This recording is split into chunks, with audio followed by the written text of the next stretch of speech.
দুই বাচ্চার মা আজকে বাড়ি হলো লক্ষ্মীপুর, চলে আসছে জয়পুরহাট। আসে, মা তোমার বাড়ি লক্ষ্মীপুর, তো তুমি এই জায়গায়? কয় বল্টু। কি করছে? বিবেকে মানে আমার সাথে প্রেম ভালোবাসা মোবাইলের সম্পর্ক, আমরা একাধিকবার হোটেলে। কি করছে আমি বলবো না। তো এখন কি আমি এই ছেলেকে বিবাহ করতে চাই, তো তোমার বিয়ে হয়নি বলে হয়েছে। স্বামী কয় ডিভোর্স দিচ্ছে, বাচ্চা কাচ্চা কয় দুটো। তো মা তুমি এই ছেলেকে এখন বিয়ে করবো? বলে হ্যাঁ, ওই স্বামীর চেয়ে বেশি ভালোবাসে। কথা কয় না? যেই নারী এই কথা বলতে পারে, ওর লজ্জা শরম আছে? স্বামীকে ডিভোর্স দিয়ে দুইটা বাচ্চা রেখে আর একটা ছেলের হাত ধরতে আসছো। তুমি নারী, তুমি নারী, তুমি নারী জাতির কলঙ্ক। তোমার মতো নারীদের কারণে আজকে নারী জাতি অপমানিত, লাঞ্ছিত, বঞ্চিত, পদদলিত। কথা বলে ঠিক কিনা? দেখ, দোষ কি খালি নারী না পুরুষের আছে? এক হাতে তালি বাজে। ভাইয়েরা যখন বিদেশে থাকে, এলাকায় দেবরের আমদানি কমে না ভাই? ওরা স্লোগান দেয়, ভাবি ভাইয়া তোমার বর, আমি যে দেবর, ভেবে দেখো ভাবি কার কত দাবি। ভাই গেছে মালয়েশিয়ায়, আমি তো দেশে আসি। কথা কন, কথা কন। সুযোগ পাইলে ভাবি দরজার ডাক দিয়ে বলে, ভাবি আপনার চেহারার দিকে তাকালে মনে হয় না যে আপনার বিয়ে হয়েছে। বিয়ে না হলে ভাবি ডাকিস কার? এ বদমাইশ। কথা কন। ভাবি যদি দিনদার নেককার আল্লাহওয়ালা হইতো, ডেকে বলতো কুল্লিল মুমিনিনা গুদ্দুনা মিন আবসারিহিম। আল্লাহ বলেছেন মুমিন পুরুষের দৃষ্টি থাকবে নিচের দিকে। আমাকে দেখার অধিকার তোর ভাইয়ের আছে, তোর জন্য আমাকে দেখা জায়েজ নাই। কিন্তু ভাবি যে ডিজিটাল মডার্ন। কথা কন না। মা বোন যারা আবার শুনতেছেন, মা দুইটা পুরুষ হইতে 2 কিলোমিটার দূরে থাকবেন। একটা দেবর আর একটা দুলে ভাই, এরা হলো মৃত্যু তুল্য বিষাক্ত সাপের চাইতেও ভয়ঙ্কর। কথা বলেন। মাঝে মাঝে খবরে দেখেন না, ভাবিক নিয়ে দেবর উধাও, শালিক নিয়ে দুলে ভাই নাই, মামিক নিয়ে ভাগ্নে নাই, শাসিক নিয়ে ভাতিজা নাই। আছে না সমাজে? এগুলো ঘটতেছে না? আজকে পরকীয়ার অভিশাপে সমাজটা সয়লাভ হয়ে গেছে, শুধুমাত্র নারীদের এই বেপরদার চলার কারণে। কথা কন। মা বোন যারা আবার শুনতেছেন, মা মন খারাপ করবেন না। আজকে সমাজ সবচাইতে বেশি নষ্ট করছে এই মোবাইল, এই টাচ মোবাইল। কথা কন নাকি আপনারা? এই মোবাইল যুব সমাজ কি যে পাইছে রে ভাই। সারা রাত জায়গা জায়গা ঘরের দরজা লাগাইয়া ল্যাপের ভিতরে, কম্বলের ভিতরে মোবাইলে অনলাইনে ফ্রি ফায়ার, পাবজি পাবজি সব খেলে, জুয়া খেলে পাগল হয়ে যায়। কথা কন। আপনাদের এলাকা অবশ্য এলে ফ্রি ফায়ার নাই, আছে অনলাইনে জুয়া আছে। কে কে খেলি আমরা? হাত তুলি তো। সাহস আছে। ঘরের দরজা বন্ধ করে অশ্লীল ভিডিও দেখে। এই মোবাইলের ওজন কম, কিন্তু মোবাইলের মাধ্যমে পাপের ওজনটা অনেক বেশি। হে যুবক, তুমি মোবাইলে ঘরের দরজা বন্ধ করে একা একা ভিডিও করতেছো, ভিডিও দেখতেছো, উল্টা পাল্টা দেখতেছো, অশ্লীল নোংরা গান বাজনা শুনতেছো। পৃথিবীর কেউ দেখতেছে না, একজন দেখেন, তিনি কে? জোরে বলেন কে? সাবধান, সাবধান।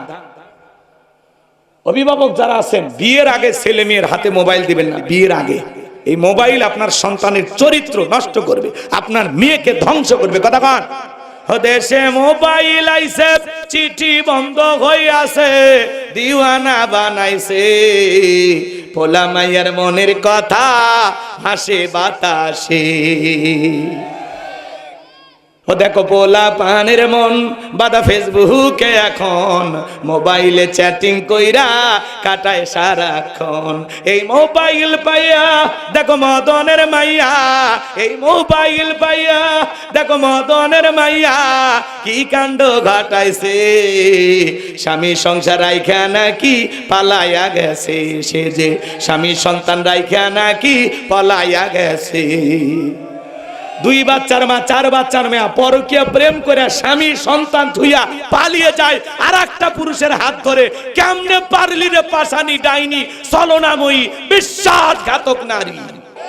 দেখ, দোষ কি খালি নারী না পুরুষের আছে? এক হাতে তালি বাজে। এই যুবক, তুমি কেমনে পারলা একটা বিবাহিত নারী 2টা 3টা বাচ্চা কাচ্চা আছে, তার দিকে নজর দিতে কেমনে পারলা? তোমার বোনের সাথে যদি এমনটা কেউ করে, তোমার মায়ের সাথে যদি, তোমার ফুফু খালার সাথে যদি কেউ এমনটা করে, তুমি কি করবা? যুবক, তোদের পায়ে হাত দিয়ে অনুরোধ করি, খবরদার, খবরদার, খবরদার। বিয়ের আগে কোনো অবৈধ প্রেম ভালোবাসা করা যাবে আল্লাহ যুবকদের হেদায়েত দান করুক। একটু চিল্লা বলেন আমিন। ভাই দেশে নারীর অভাব নাই। কোন একজন মুসলমান ভাই বিয়ে করেছে, তার বইয়ের দিকে তোমার নজর কেন? তোমার কি আল্লাহর ভয় নাই? কথা কয় না কে? এ কথা কয় না গো। আল্লাহ যেন আমাদের হেদায়েত দান করেন। জীবনে জিনা করেছি, গুনাহ করেছি, অপরাধ করেছি, অন্যায় করেছি, মিথ্যা করেছি, মিথ্যা কথা বলেছি, নামাজ কাজা করেছি। আসুন মাপ চাই, তওবা করে ফিরে আসি। আল্লাহ হেদায়েত দান করেন। জোরে বলেন আমিন। ও দেশে টিকটক আসিয়া সব গেল ভাসিয়া। টিকটক বোঝেন না? ছোট ছোট বাচ্চারা টিকটক ভিডিও করে। সেদিন এক বাচ্চা দেখে টিকটকে হাত তুলে বলতেছে, আল্লাহ আমারে 10 লাখ টাকা দাও, এখান থেকে 5 লাখ টাকা আমি তোমার রাস্তায় দান করে দেব। বিশ্বাস যদি না হয়, আল্লাহ তোমার ভাগেরটা তুমি কেটে রেখে দাও, আমার ভাগেরটা আমাকে দাও। কি টিকটক ভিডিও করতেছে ছোট বাচ্চা, বলতেছে আল্লাহ আমারে 10 লাখ টাকা দাও, আমারে যদি 10 লাখ টাকা দাও 5 লাখ টাকা তোমার রাস্তায় দান করব, তোমারে দিয়ে দেব। এখন বলতেছে আল্লাহ তোমার যদি বিশ্বাস না হয় তাহলে তোমার 5 লাখ তুমি কেটে রেখে দিয়ে আমার 5 লাখ আমাকে দাও। আজকে দেখেন মহিলারা টিকটক ভিডিও করে, নুডলস রান্না করে, সেখানে টিকটক। হ্যালো বন্ধুরা, দেখেন কিভাবে নুডলস রান্না করতে হয়। প্রথমে সয়াবিনের তেল দেবেন, এরপরে তেজপাতা, তারপরে আমার গালে একটা থাপ্পড়। কথা কন, কথা কন। যেই নারী টিকটক ভিডিও করে নিজের অঙ্গভঙ্গি মানুষকে দেখায়, যার বউ টিকটক ভিডিও করে, এই যুবক তোর কপাল পুড়ছে। বউ হলো পার্সোনাল জিনিস, পাবলিসিটি করা জিনিস। আমার বউয়ের ছবি ফেসবুকে থাকবে, আমার বউ টিকটক ভিডিও কইরা সেলিব্রিটি হয়, আর তুমি মফিজ বইয়ের ভ্যানিটি ব্যাগ ধরে ঘুরো। হ্যাঁ, এ কথা কয় না খেয়া। তোমরা ভালো হয়ে যাও। অনেক কথা বলার ছিল, আমি ওদিক যাব না। আল্লাহ যেন যুব সমাজকে হেদায়েত দান করেন। একটু জোরে বলেন আমিন। আর একটু জোরে বলেন আমিন। ও দেশে টিকটক আসিয়া সব গেল ভাসিয়া, সিদ্দিক সোরা নায়ক হইছে আইডি খুলিয়া। এই মোবাইলে হাই কি জাদু আছে ভাই, পোলা পান বুঝাছে, পড়ালেখা তুইলা রাখছে সপ্তম আকাশে। কথা বলেন ঠিক কিনা? এজন্য বাজান, ও বাজান, বিয়ের আগে ছেলে মেয়ের হাতে মোবাইল দিবা না। তোমরা যে কয়জন যুবক আছো এখনো বিয়ে করনি, হাতটা তুলে কি বলতে পারবা, হুজুর ওয়াদা দিলাম মা বাবার পছন্দ ছাড়া আমি বিবাহ করব না, বিয়ের আগে অবৈধ প্রেম ভালোবাসা করব না, পরকীয়া প্রেম করব না, কোন নারীর দিকে তাকাবো না। কোন কোন যুবক আছো হাতটা তুলে আল্লাহকে দেখাও। যারা বিয়ে করনি হাত তোলো, হাত তোলো, ওয়াদা দাও মা বাবার পছন্দের মেয়েকে বিবাহ করবা। মনে থাকবে তো ইনশাআল্লাহ?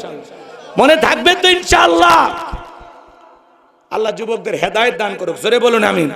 সম্মানিত ভাইয়েরা আমার, আল্লাহ রাব্বুল আলামিন কোন প্রেক্ষাপটে কোন সময় সূরা কাউসার নাজিল করেছেন, সামান্য একটু শানে নজুল আপনাদের সামনে তুলে ধরি। বাজান গো আমার, নবীর প্রিয় সাহাবী হযরতে আনাস রাদিয়াল্লাহু তাআলা বলেন, আমি তাকায় দেখি নবীজি কাবার হাতিমে হেলান দিয়ে বসা।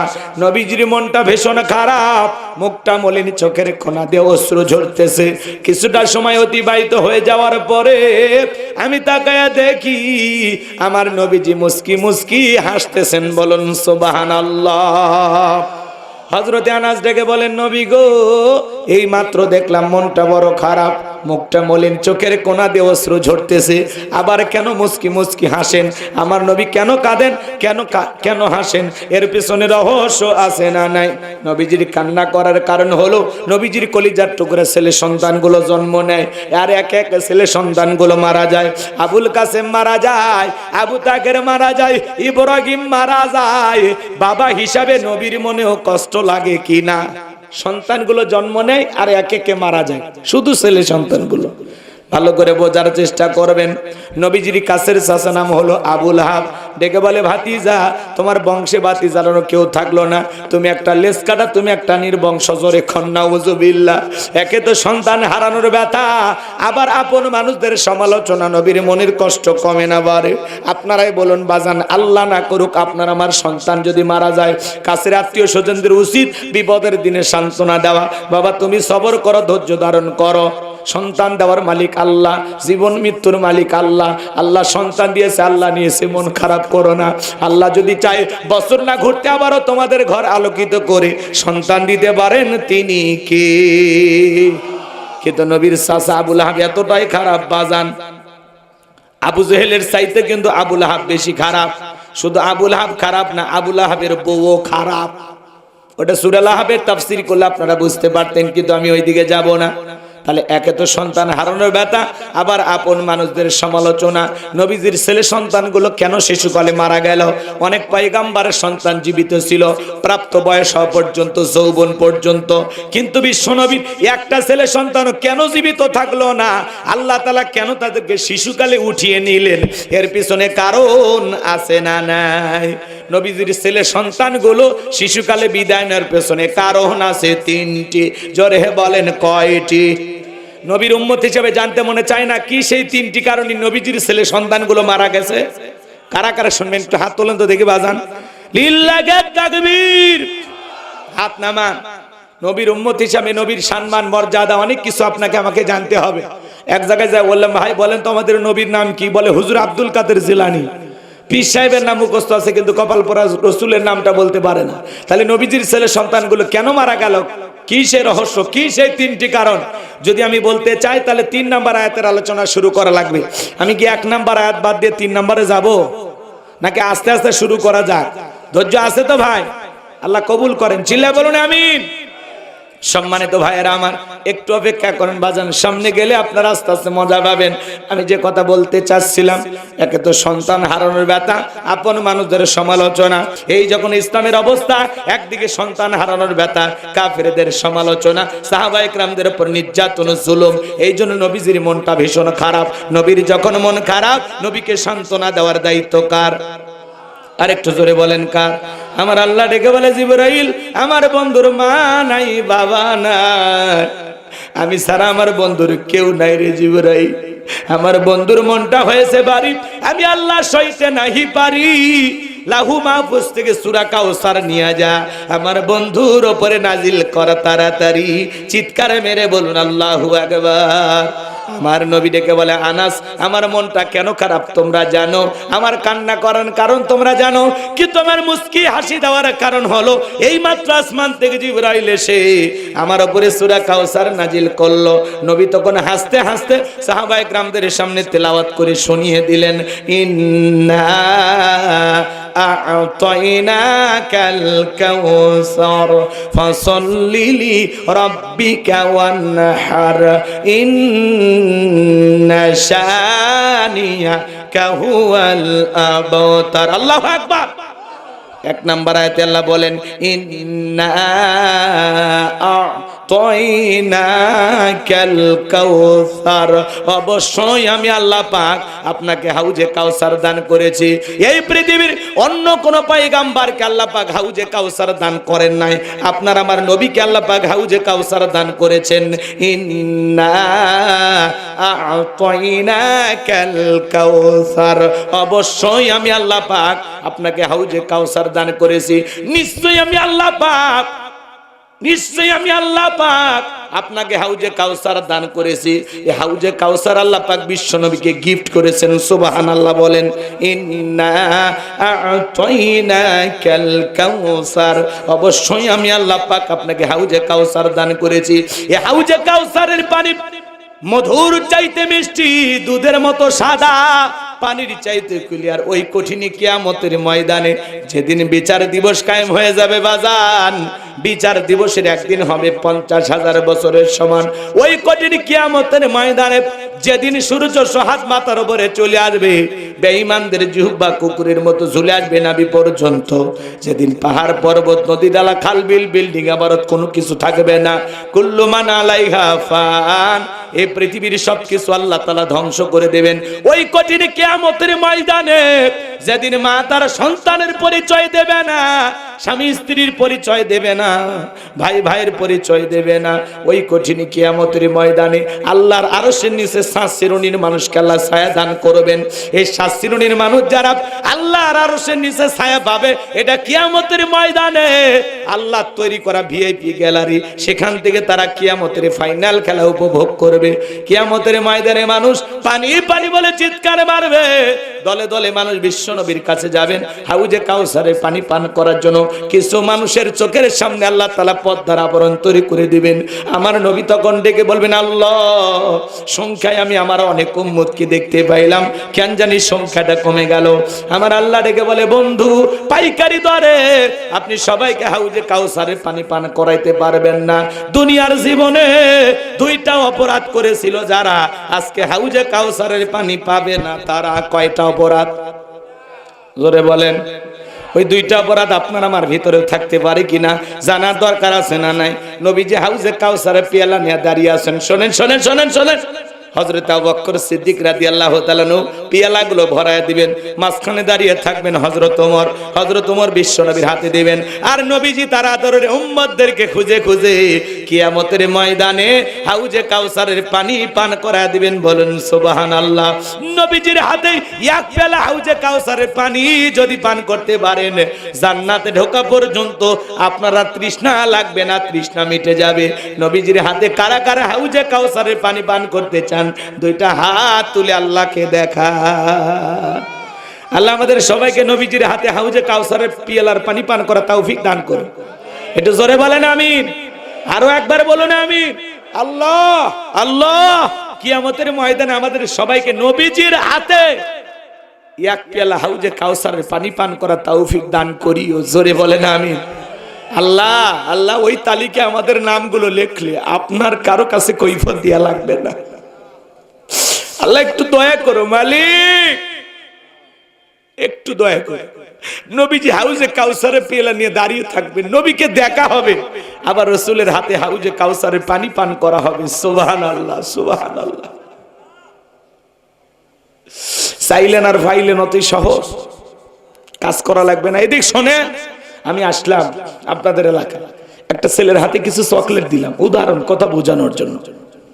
ওই ছেলেটার হাতে চকলেট দিয়ে বললাম, বাবা এক বদনা পানি এনে দাও, আমি একটু ওযু বানাবো। ওই ছেলেটা চকলেট পায় মারছে দৌড়, দৌড়াইতে গিয়ে মাঝখানে আচার খাইয়ে পুড়ে গেছে, হাঁটুটা ছিলে গেছে, রক্ত বের হয়েছে, চামড়া ছিলে গেছে। চকলেট থাকার কারণে উঠে দাঁড়াইছে, বদনা ভরিয়ে পানি নিয়ে আমার সামনে খাইছে।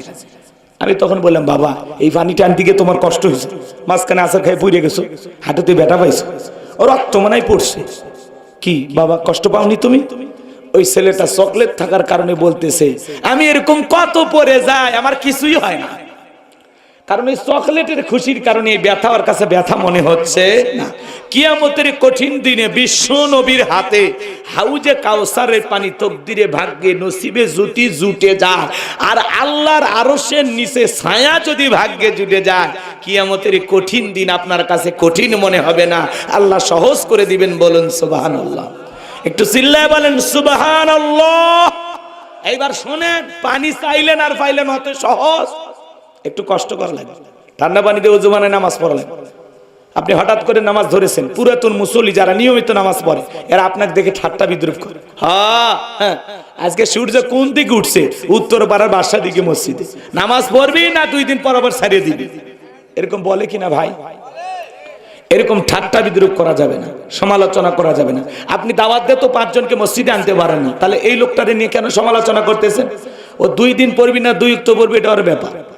আপনি কেন বলতেছেন 2 দিন পরে আবার ছাড়িয়ে দিবি না? তো দেখি তো তোর নামাজ কয়দিন থাকে। আপনি কি মসজিদে সিসি ক্যামেরা কে ঢোকে কে বের হয় আপনি খবর রাখেন?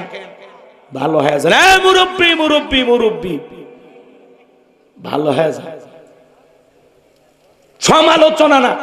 কেউ মসজিদে হঠাৎ করে নামাজ পড়তে আসছে, দোয়া করেন যে ভাইয়া বা ভাতিজা তুমি মসজিদে আসছো, দেখে দিলটা ভরে গেছে, আল্লাহর কাছে দোয়া করি আল্লাহ যেন মৃত্যু পর্যন্ত তোমাকে মসজিদে এসে সিজদা দেওয়ার তৌফিক দান করেন। কথা বলে ঠিক কিনা? দোয়া করেন, বুকে টানেন, নামাজ শেষে ওরে নিয়ে 1 কাপ চা খান, কথা কন, খালি সমালোচনা করে। যুবক ভাই একটু দাড়ি রাখছে, কয় হ্যাঁ এই বয়সে বুড়ের ভাব ধরলি, কথা কয় না কেন বলে না? যুবক ভাই সে একটু দাড়ি রেখে বউ নিয়ে ঘুরতে গেছে, ওই ভাবিয়ে আসসালামু আলাইকুম, সাথে চাচার খবর কি? বাড়িতে এসে বউ দেখতে পারে না, তোমার সাথে বাহিরে যাওয়া যায় না কে? কয় আমাকে ডাকে ভাবি আর তোমার ডাকে চাচা। যেই বউ নবীর সুন্নত দাড়িকে মহাব্বত করে না, ওই বউ আপনাকে 100% ভালোবাসা দিতে পারে না। কথা বলেন ঠিক কিনা? দাড়ি আমরা মদিনাওয়ালাকে ভালোবাসে রাখছি। টুপি খোলা যায়, জুব্বা খোলা যায়, দাড়ি এমন একটা সুন্নাত 24টা ঘন্টায় লেগে থাকে। কথা কন, দাড়ি পুরুষের সৌন্দর্য। রাগ করতেছেন? দাড়িওয়ালা পুরুষের কি গুণ তুমি কেমনে বুঝবা? কথা কয় না। দাড়ি রাখবেন, খবরদার। দাড়ি কাটতে আপনার মায়া লাগে না? 50-60 বছর বয়স হয়ে গেছে, সেলুনের জায়গায় মেরিয়ে দেয়, কয় চাচা চামড়া জড়ে গেছে আর ঠিক মতো পারা যায় না, আপনি রাখে দেন। কয় না, ওরই উপরই মার। কথা না কেন? চামড়া পিলাস দিয়ে টানিয়ে সেভ করে দেয়, তাও দাড়ি হয় না। এরকম হাইব্রিড শয়তান রূপী মানুষ আছে না? না, বয়স হয়ে গেছে তার দাড়ি থুবে চায় না। কথা কন। কিছু সময় মানুষ 5-6 দিন অসুস্থ হয়ে থাকে, একটু খোসা খোসা হয়, হঠাৎ করে মরে যায়। ওই আজরাইল কয় রে না সুযোগ দিয়ে খালি সেলুনের থেকে আসি। কথা কন। হ্যাঁ, আজরাইল কয় একবার সুযোগ দিয়ে সেলুনের থেকে আসি। এরকম লোক আছে না? না, ভালো হয়ে যান। শোনেন মা বোন যারা আছেন, মা খবরদার, স্বামী দাড়ি রাখলে এটা নিয়ে কোন ধরনের বাজে বিরূপ মন্তব্য করবেন না। আল্লাহ নারীদের হেদায়েত দান করুন। ছেলে বলুন আমিন।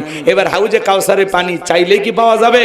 হাউজে কাউসারের পানি পান করতে হলে কাজ করতে হবে 2টি। আল্লাহ যাদের হাত দিয়েছে 2টা আঙ্গুল তুলে বলেন কাজ করতে হবে কয়টি? এ আরো জোরে আল্লাহ তাআলা সেটা 2 নাম্বার আয়াতে জানিয়ে দিলেন, ফাসল্লিলি রাব্বিকা ওয়ানহার। বলেন বলেন, ফাসল্লিলি রাব্বিকা ওয়ানহার। 1 নাম্বার হলো ফাসল্লিলি রাব্বিকা, রবের উদ্দেশ্যে সালাত আদায় করা লাগবে। হাউজে কাউসারের পানি পান করতে গেলে সালাত আদায় করা লাগবে কার জন্য? ফাসল্লিলি রাব্বিকা, রবের উদ্দেশ্যে সালাত। সালাত হবে একমাত্র কার জন্য? আরেকটু জোরে বলেন কার জন্য? কুলিন্না সালাতি ওয়া নুসুকি ওয়া মাহইয়ায়া ওয়া মামাতি লিল্লাহি রাব্বিল আলামিন। সূরা আনআম আয়াত নাম্বার 162।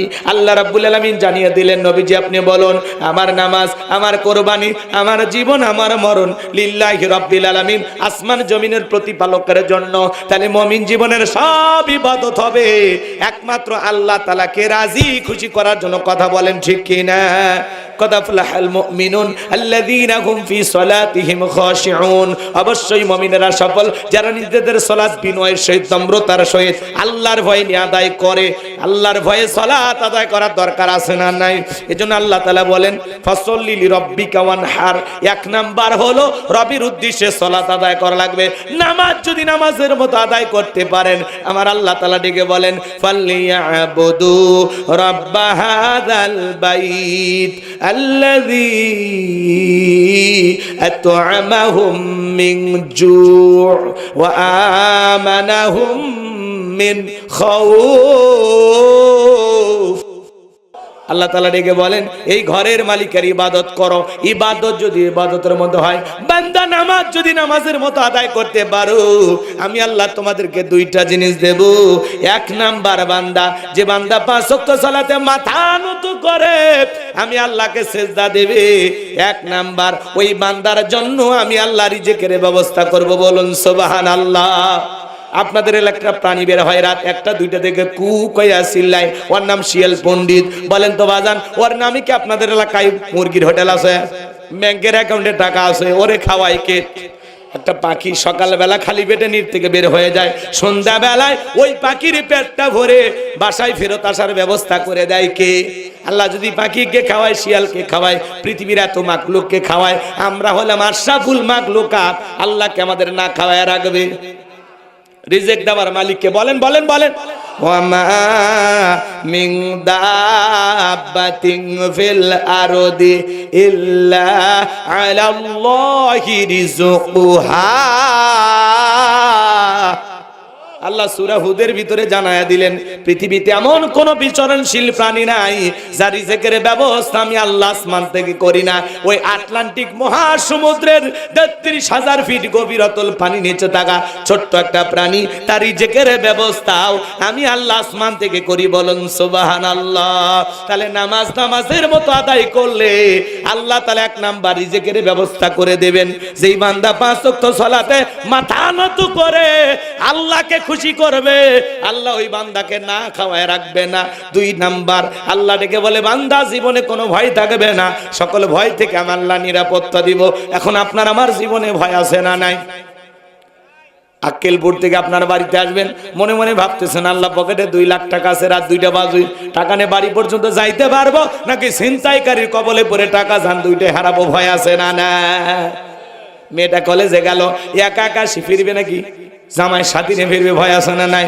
মেয়েটা স্কুলে গেল, ভালোভাবে ফিরবে নাকি কারণ লালসার শিকার হবে, ভয় আছে না নাই? দোকানে টাকা পয়সা সোনা দানা রেখে আসলাম, আরে টাকার পয়সা থাকবে নাকি সিসি ক্যামেরা সহ চুরি হবে, আপনার আমার ভয় আছে না নাই? বাংলাদেশে চুরি দুর্নীতি কমছে না বাড়ছে? কথা কন নাকি আপনারা? এখনো চুরি হইতেছে, কথা কন ঠিক কিনা? এবাজান চুরি বন্ধ করতে পারবেন না। লন্ডন আমেরিকার আইন দিয়া, ভারতের পানি পড়া দিয়া বাংলাদেশে শান্তি প্রতিষ্ঠিত করা যাবে না। এই জমিনে শান্তি প্রতিষ্ঠিত হবে সেই দিন, আল্লাহর বিধান দিয়া জমিন চলবে যেই দিন। আলালাহুল খলক ওয়াল আম, সৃষ্টি যার, আইন চলবে আল্লাহর। আল্লাহ তাআলার আইন দিয়া একটা চোরের বিচার যদি আমরা করতে পারতাম, চোরের শাস্তি কি আল্লাহ তাআলা কোরআনে বলেছেন কিনা? ওয়াসারিকু ওয়াসারিকাতু ফাকতাউ আইদিয়াহুমা জাযাআম বিমা কাসাবা নাকালাম মিনাল্লাহ। আল্লাহু আকবার। আজ থেকে ১৫০০ বছর আগে সূরা মায়দার ভিতরে আল্লাহ তাআলা আইন দিয়েছেন। আল্লাহ বলেন চোর পুরুষ হোক আর নারী হোক, আল্লাহর বিধান, আল্লাহর ফয়সালা হলো চোরের ডান হাতের কবজি কেটে দাও। বাংলার পার্লামেন্টে ৫৩ বছর প্রত্যেকটা বার মুসলমান কিন্তু সরকার ছিল, রাষ্ট্রপ্রধান ছিল, কিন্তু একটা বারও বাংলার পার্লামেন্টে কোনদিন চোরের আইন পাস করলো না যে চোর যদি চুরি করে তার ডান হাত। কথা কন না কে? কে শোনে কার কথা? আজও গেল না মনের ব্যথা। এখন উচিত কথা যদি কই, পিঠের উপর দিয়ে যাবি মই। এ আনন্দে কিছু লোক কিনা খাবে বগুড়ার স্পেশাল দই। যত দোষ নন্দ ঘোষ, ৭০টা বললে দোষ, করলে অন্যায়ের প্রতিবাদ, নামটা হবে তোমার মৌলবাদ, নামটা হবে তোমার জঙ্গিবাদ। ওরা চোরের আইন চালু করবে না। বিশ্বাস করেন, বাইতুল মোকাররমের সামনে নিয়ে এসে একটা চোরের হাত কেটে যদি মিডিয়াতে ফালাও করে আমরা প্রচার করতে পারতাম যে বাংলার পার্লামেন্টে আইন পাস করা হলো, চুরি করলে তার হাত কেটে দেওয়া হবে, সমস্ত চোরেরা তওবা করে আল্লাহর ওলি হয়ে যেত। কথা বলে ঠিক কি না? কিন্তু কথা আছে সরিষাই তো ভিত। সরিষাই কি? ভূত। ভূত সরিষাই কি? ভূত। ভূত ভূত। নেতা হাত কাটার আগে, উরি বাবা আমি যে দুর্নীতি করছি, কোটি কোটি টাকা বিদেশে পাচার করছি, আমার দায় তো আগে কাটা থাকবে। এই ধান্দায় ওরা পাস করে না। কথা বোঝেন নাই মনে? ওরা তখন পাবলিকও গাল গল্প শুনে। এগুলো ১৫০০ বছরের আগের আইন, ব্যাকডেট, এগুলো চলবে না। আমরা আপডেট দিয়ে চোর থামাইতে পারছি না। এই ব্যাটা খালি টেস্ট কর, টেস্ট। একটা আইন, আল্লাহর কোরআনের একটা আইন চালু করে খালি পরীক্ষা করে দেয়। কথা কন। এত মুসলমান ক্ষমতায় আসছে, কেউ কি বলছে যে নামাজকে বাধ্যতামূলক করা হলো? জাকাতের আইন চালু করছে, খারাপ কাজ বন্ধ করছে। নেতারও সিনেমার মহরতে যায়া নায়িকা চাপে ধরে সেলফি তোলে, নির্লজ্জ বেহায়া।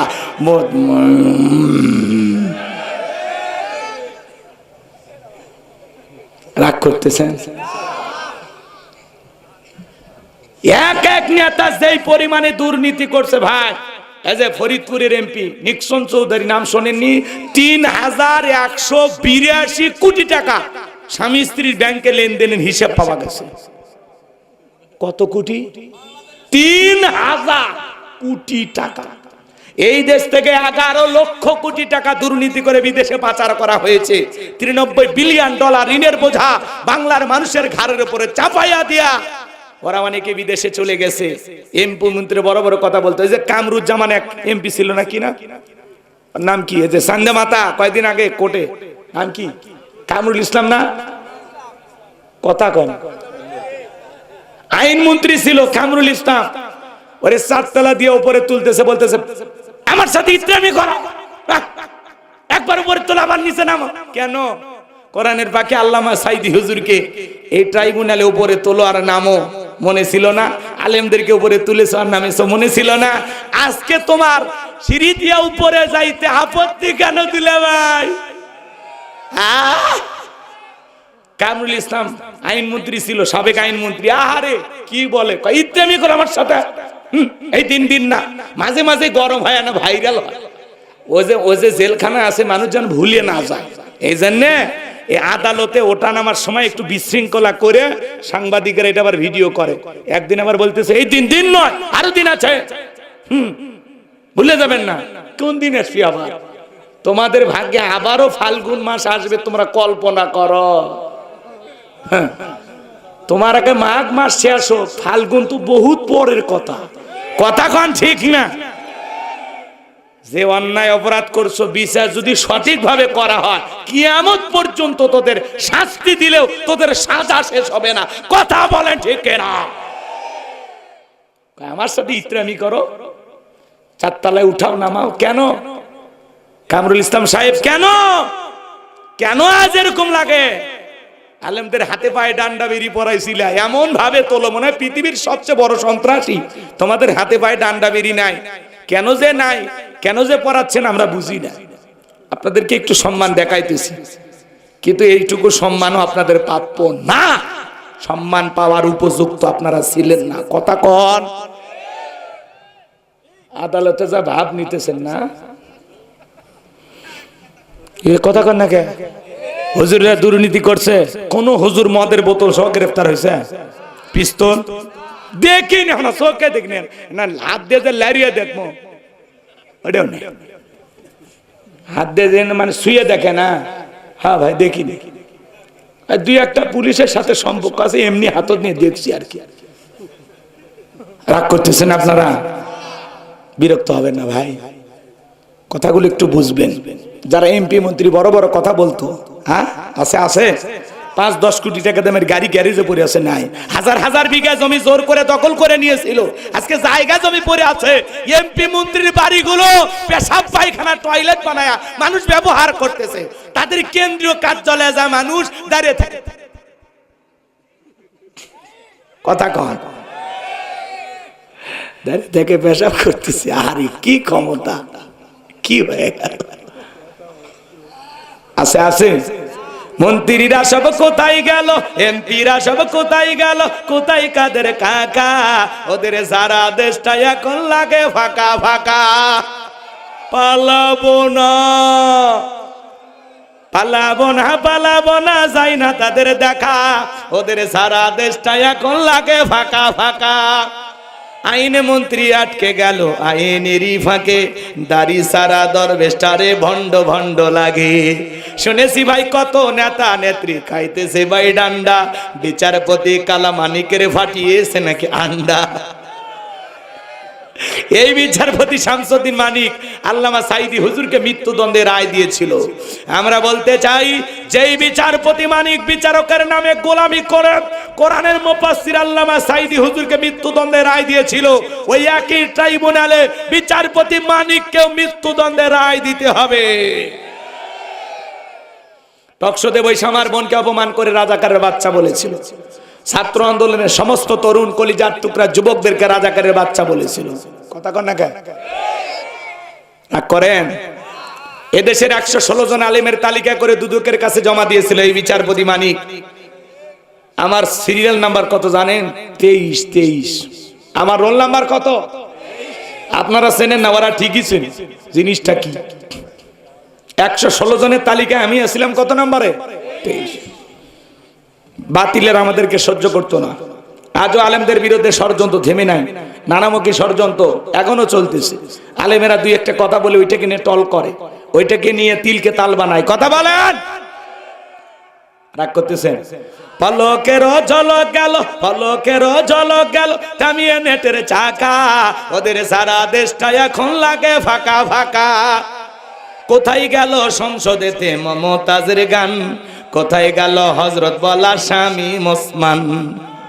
70 রাকাত তাহাজ্জুদ পড়তো বিরাট বড় আল্লাহর ওলি, 41 সাল পর্যন্ত টিকে থাকার স্বপ্ন দেখেছিল। 24 সালের 5 আগস্টে ভাগ্যে কি আছে আল্লাহর ওলিরা জানতো না। কথা কন ঠিক না?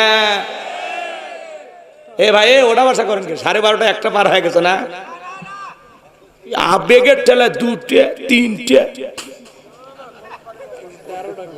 আর মাঝে মাঝে বিছন তুলে যাচ্ছে। বিছন তোলা বোঝেন না? চতুর্দিক দিয়ে বিছন লাগান থাকে, আস্তে আস্তে তোলে আর খালি হয় না। এই বোঝেন না কে? গাইবান্ধার মানুষ আর কি করব? কি দোয়া করব না বাকি কথা শুনবেন? দোয়া করব। যারা চলে যাচ্ছেন যদি পারেন আমার গাড়ি থেকে একটা বই আছে, বই সংগ্রহ করে নিয়ে যাবেন স্মৃতি হিসাবে। শেষ বিদায়, মানুষ মারা গেলে কিভাবে দাফন কাফন করতে হয় নবীজির তরিকায়। মৃত ব্যক্তিকে চুমা খাওয়া জায়েজ না হারাম? স্বামী স্ত্রী মারা গেলে একে অপরকে গোসল করাইতে পারবে কিনা? মৃত স্বামী স্ত্রীকে চুমা খাওয়া জায়েজ না হারাম? আত্মহত্যা করে মারা গেলে তার জানাজায় যেতে পারবেন কিনা? জান্নাত জাহান্নাম কবরের সলজব আখিরাত সম্পর্কে খুবই গুরুত্বপূর্ণ প্রত্যেকটা কথার দলিল দিয়ে আছে। যদি পারেন আপনার স্মৃতি হিসেবে নিয়ে যাবেন। বিশেষ কিছু দোয়া, 2টা গজল, এছাড়াও আমার মোবাইল নাম্বার, মাদ্রাসার ঠিকানা সব বইটার ভিতরে আছে। 50 টাকা দিয়ে স্মৃতি হিসেবে আপনারা নিয়ে যাবেন। যুবক তোমরা তো এগুলো কিনবা না, তোমরা কেন উপন্যাস প্রেম কেন কাদায়? যৌবনের মৌবনে অভিশাপ তোরা, মিলন হবে কতদিনে? তোর মরণের পরে। কথা কন ঠিক কিনা?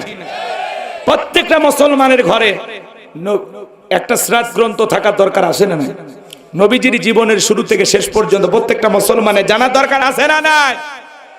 কোরআন সুন্নাহর বই পুস্তকগুলো পড়বা, ভাগ্য কি পরিবর্তন করবা। আজে বাজে উপন্যাস পড়ে লাভ নেই। আল্লাহ যুব সমাজকে হেদায়েত দান করুন। চিল্লা বলুন আমিন। কষ্ট হচ্ছে? আর কয়েকটা মিনিট ভাইরা আমার, তাহলে ভালো করে বোঝার চেষ্টা করবেন। বাজান গো আমার, নামাজ নামাজের মতো আদায় করলে সব দিক দিয়ে নিরাপত্তা দেবেন কে? আর একটু জোরে বলেন কে? ইসুন আল্লাহ রাব্বুল আলামিন বলেন ফাসল্লি লিরাব্বিকা ওয়ানহার। 1 নাম্বার হলো রবের উদ্দেশ্যে সালাত আদায় করা লাগবে। নামাজ হবে একমাত্র কার জন্য? আমি আমার ওয়াজের ভাষা বিভিন্ন জায়গায় বলি, এই দেশে নামাজি আছে 5 রকমের। কয় ধরনের? 5 ধরনের নামাজি পাওয়া যায়। একটা হলো 5-এর, একটা হলো 7-এর, একটা হলো খাটের, একটা হলো ঠাটের, আর একটা হলো ভোটের। বুঝলেন না হুজুর? বুঝলেন না আপনারা? হুজুর কি বললেন বুঝলাম না। নিয়মিত 5 ওয়াক্ত সালাত আদায় করে যারা, এরা খাঁটি মুসলমান, নির্ভেজাল আল্লাহওয়ালা। নিয়মিত যারা 5 ওয়াক্ত সালাত আদায় করে এরা হলো 5-এর নামাজি, তার মানে 5 ওয়াক্ত সঠিকভাবে আদায় করে। আল্লাহু আকবার বলেন। 2 নাম্বার, 7 দিন পরে পরে জুমার নামাজ পড়ে যারা, এরা হলো 7-এর মুসল্লি। টাইসে ময়লা পড়ে আছে, যা বলে হুজুর এদের টাইসে ময়লা, বেতনটা না হালাল করেন। খাচ্ছেন আর ফাইলারের মতো মোটা হচ্ছে। কথা এরকম বলে কি না? মসজিদের টাইলস পরিষ্কার করার দায়িত্ব খালি হুজুরের। এই তোমার এত দাম্বি কথা কিসের? মসজিদের ময়লাটা পরিষ্কার করো, তোর অন্তরের ময়লা আল্লাহ দূর করে দিবে। নবীজি আমার এক জায়গায় সালাত আদায় করলেন, পাশে একটা মসজিদের পাশে নতুন কবর। আমার নবী কবরের দিকে তাকায় বলেন, আমার সাহাবীরা এই কবরে থাকা ব্যক্তি জান্নাতি। সুবহানাল্লাহ বলেন। সাহাবা ইকরাম জিজ্ঞাসা করলেন, নবী গো এই ব্যক্তি কি এমন আমল করেছিল যার কারণে আল্লাহ তাআলা তাকে জান্নাত দিয়েছেন? বিশ্ব নবী তখন ডেকে বলেন, আমার সাহাবীরা শোনো, আল্লাহর এই বান্দা নিয়মিত আল্লাহর ঘর ঝাড়ু দিত, আল্লাহর ঘরটাকে পরিষ্কার রাখতো। আল্লাহ তাআলা এই আমলটাকে পছন্দ করেই তাকে জান্নাত দিয়েছেন। বলুন সুবহানাল্লাহ। তাহলে 7 দিন পরে পরে, আরে বাংলাদেশে জুমার নামাজের জন্য মসজিদ ভাঙিয়ে 2 তলা 3 তলা করা হয়, আর ফজরের নামাজের সময় এক কাতার মুসল্লি পাওয়া যায় না। এমনও মসজিদ আছে মুয়াজ্জিন একাই আযান দিয়ে একাই নামাজ পড়ে, একজন মুসল্লিও নাই। সে শীত পড়ছে, বার হবার চায় না। এক হাজি মানুষ বেড়াবার কাছে বিয়ের বাড়ি, আজান হয়েছে মসজিদে, কয় বিয়ে মসজিদ কোন দিকে, কয় ডানে যায় বামে, বামে যায় সোজা। কথা কর। এবার হাজি মানুষ মসজিদে গেছে, 3 বার হজ করছে, ট্রিপল হাজি। শোনেন, যা দেখে মসজিদের গেট বন্ধ, কিন্তু আজান শোনা যায়। গেট বন্ধ, আজান শোনা যায়। এদিক ওদিক তাকায়, কিছু খুঁজে পায় না। পাশেই দেখে একটা ছোট্ট ঘর, ছোটটা জানালা, তাকায় দেখে মসজিদের মুয়াজ্জিন লিয়াপের ভিতর শুয়ে থেকে আজান দিচ্ছে। কথা বুঝছেন? এইবার আজান যখন শেষ হয়ে গেছে, মুরব্বি ডেকে বলে, হুজুর মসজিদ মানে আজকে শুয়ে থেকে আজান দিলেন, ব্যাপারটা কি? তখন বলতেছে, আমার প্রশ্নের উত্তর দেওয়ার আগে আপনি আমার একটা প্রশ্নের উত্তর দেন, আপনারটা পরে দিচ্ছি। কি? আপনি মানুষ না ফেরেশতা? তখন বলতেছে, ভাই আমি তো মানুষই, ফেরেশতা না। এই গ্রাম আমার বিয়ের বাড়ি, আমি হাজি মানুষ, জামাত ছাড়া নামাজ পড়ি না, এই জন্য মসজিদে আসছি। তখন বলতেছে, শোনেন, ফজরের সময় এই মসজিদে কয়েক বছর ধরে কোনো মুসল্লি আসে না, এই জন্য আজকে একটু শরীরটা খারাপ লাগতেছে, ওই জন্য শুয়ে থেকে কাম সারছি। কথা কন না কে? তাহলে শুয়ে থেকে আজান দিচ্ছে মুয়াজ্জিন, খালি মুসল্লি নাই দেখে, তাহলে হুজুরও কত অলস হয়ে গেছে খালি আপনাদের কারণে। কথা কন ঠিক কিনা?